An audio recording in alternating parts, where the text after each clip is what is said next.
Hi, this is the Mad Bard. Welcome to an episode of Wild Reading.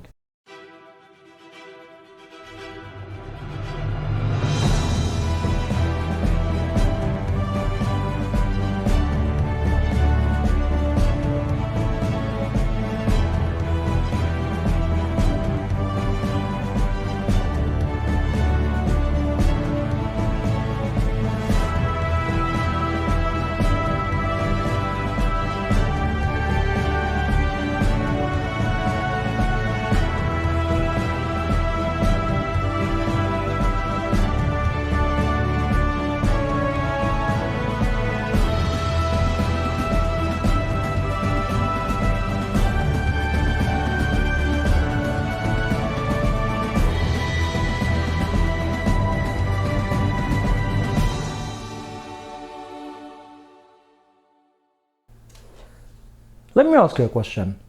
What makes you believe that a certain book is a great book? For me, I really say that because if the book gets you to finish it as soon as you want, but at the same time you feel that you don't want the book to end.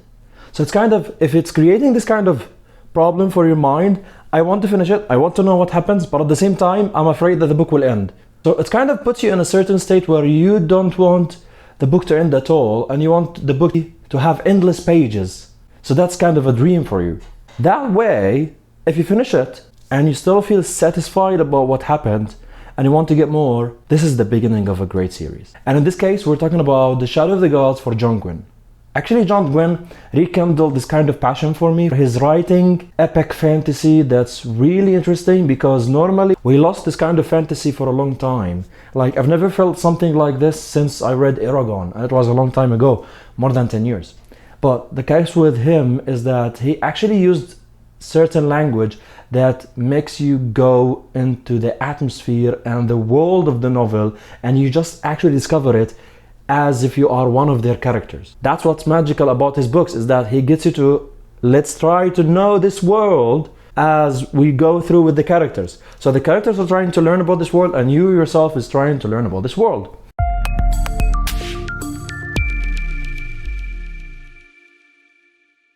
The story starts like this. We have two main characters in my point of view, because we have a bunch of characters, but I would like to focus on both. We have Orca, a woman who lives in a house with her husband and kid. They are Viking for sure. The book itself is based on Norse mythology. And by the way, everybody who loves Norse mythology is going to love this book. And I advise you to go read Norse mythology for Neil Gaiman. He put together all the stories. And actually, once you read it, you're going to say like, what kind of story that can be set in a world like this with gods like this? And John Gwynne gives you exactly what you're looking for.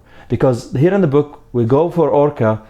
She's a strong woman. And by the way, when it comes to the word Orca, Orca itself, as I remember, is the killing whale. And Orca in the story, she's really killing it. Damn, actually she's killing every single one who comes in her way. And Orca one time goes back home to find her husband killed and her son kidnapped. Now, she always knew that her son is special. She never imagined that her husband can be killed and the kid can be kidnapped. Now, her anger made her to take an oath to avenge her husband and at the same time find her kid and find whoever actually kidnapped this boy. No matter who you are, no matter what you're going to do, I'm going to kill you. Now, this soul in itself, with the name Orca and what she does actually, you get attached to her because you get to know her feelings. But at the same time, you know that these type of people, the Viking, they never talk, they go for the action. Now, instead of sitting down and crying like what any other female character might do and leave the job for a hero, now we find that Orca herself is the hero. And we have also Varg. And actually, I kind of feel like Varg is representing a certain part of the Viking that we never actually seen before. Okay, the work is based on Norse mythology. I know Norse mythology and Viking, as for history, for people, they are known for killing and blood and all of that, which in my point of view, that's not the whole story, that's just a fraction of the story. Here he demonstrates, Varg, his own sense of protection and family relations, because he lived a miserable life as a slave, and after he was released, he kept looking for his sister, who was a slave also. But he kept blaming himself for not being able to protect her, for not being strong enough to protect her, not knowing that he has also a strength in his body that he didn't know about. Because we're living in a world through the story where there are gods, and we have descendants of these gods, some certain people who have the blood of a certain god, because these gods are either dead or sealed.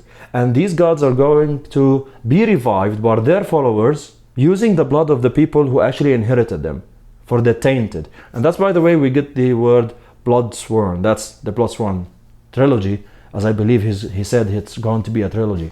Varg is going to protect her, but he joins another team of the people who are blood sworn, because he is also a blood sworn like them. And now we're focusing on both gods, a group of people who are trying to revive Lake Rifa, and those people are trying to kidnap every single boy who would likely actually have the blood of that god, Lake Rifa the dragon, in order to use their blood in a certain spell to break the seal on Lake Rifa and revive Lake Rifa to take control of this world as a god. On the other hand, we have some people like the Bloodsworn are trying to revive their wolf god. Now the point is that God versus God, and we have humans that were able to control things by magic, and this kind of strange relationship where everybody here is like close to the grimdark part, because the case of loyalty here is not always very clear. Like the humans should be loyal to the gods, but at the same time gods are not loyal to the humans.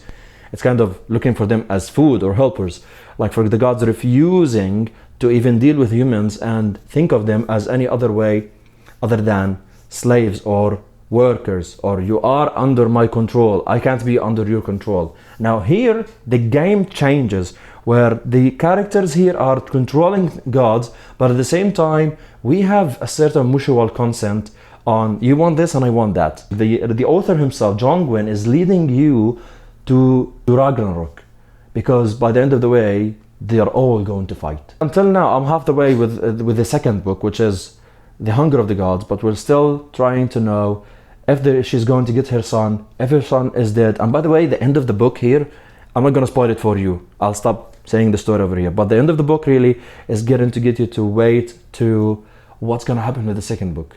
I'm half the way with the second book, where I actually want to know more and more, and it's building. Like, you feel it's a little bit slow because John Gwynne is not giving you a lot of information about what's going to happen. He's not hinting about anything. There is no foreshadowing in the book, but at the same time you're living day by day with the characters and you're discovering what's going to happen, and that's really interesting, by the way.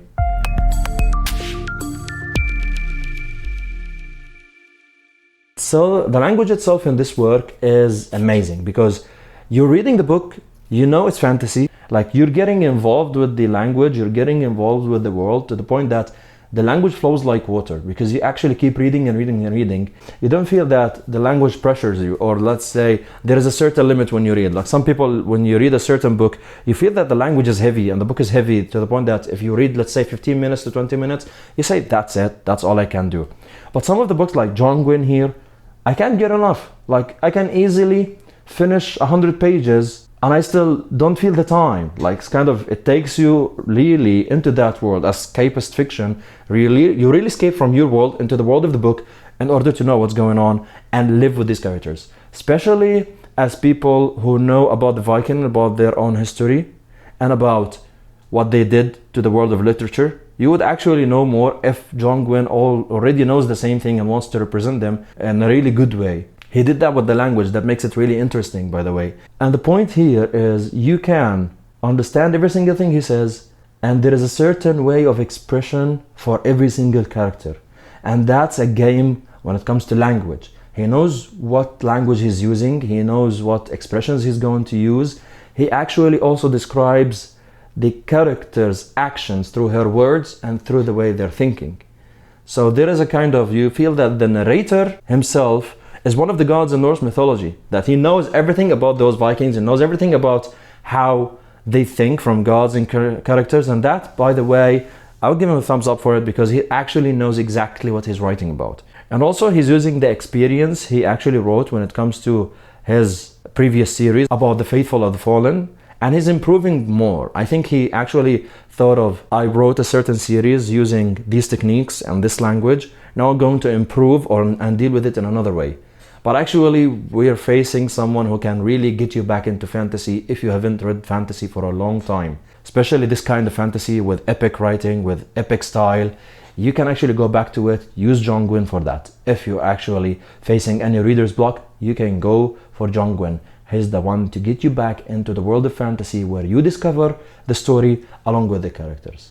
And I really would like to read the second book and third. I'm already halfway with the second book, and I found it interesting because it goes for the same way. Like, for example, some people, when they write the first book, it looks interesting. It's the best book in the series. But their level starts to go down when it comes to the second and third book. Then it goes up and down through the series. But in this case, when you read the second book, I already found that he is way better because he's moving on a constant level. I found that his language is still the same and his style is still the same, as if he actually never stopped writing after finishing the first book. He didn't take a break, by the way, then went back to continue writing the second book. I feel that he read the entire story at once. Once he felt that, okay, this will be the first section, he gave it to the publisher, but the rest of the story is still there and he's working on it.